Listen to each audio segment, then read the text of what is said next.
જંગલેશ્વર વિસ્તારની જે ઝૂંપડપટ્ટી આવેલ છે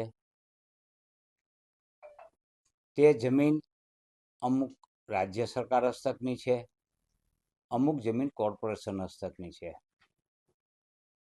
આ જંગલેશ્વર વિસ્તારને સ્લમ વિસ્તાર તરીકે નોટિફાઈડ કરવામાં આવેલ છે, જાહેર કરવામાં આવેલ છે.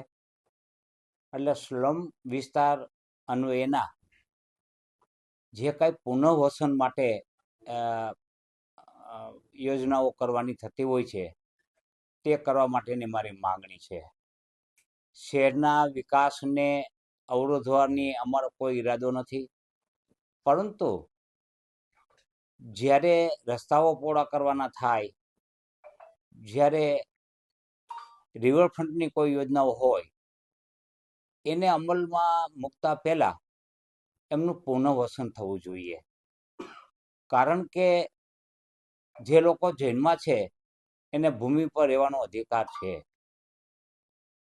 એમનો અહીંયાથી જો એને હાંકી કાઢવામાં આવશે અથવા તો મકાનો પાડી નાખવામાં આવશે તો એ અન્ય વિસ્તારમાં વસશે. તો આ માટે થઈને જ કેન્દ્ર સરકારે, રાજ્ય સરકારે અનેક યોજનાઓ મૂકી છે.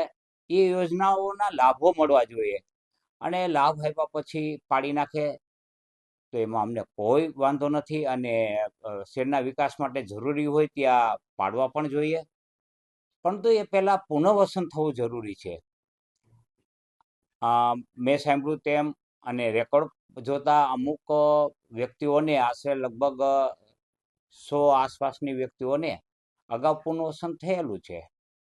તો એની સામે અમારો કોઈ વાંધો પણ નથી. એ પુનઃવસન થયું હોય ને પાછું પુનઃવસન એટલે કે એને લાભ આપવામાં આવ્યો છે તો એના મકાનો પાડે તો એ કોઈ ઇસ્યુ નથી. પણ જે લોકો 50-50, 60-60 વર્ષથી આ રહે છે અને એને પુનઃવસનનો કોઈ લાભ મળ્યો નથી, તો આવા લોકોને પુનઃવસનનો લાભ મળવો જોઈએ અને એને આશરો આપવો જોઈએ. વડાપ્રધાન ખુદ એમ કહે છે કે કોઈ પણ વ્યક્તિ મકાન વગર નહીં રહે, એની પણ એવી લાગણી છે. તો એ લાગણીને સ્થાનિક તંત્રએ વાચા આપવી જોઈએ.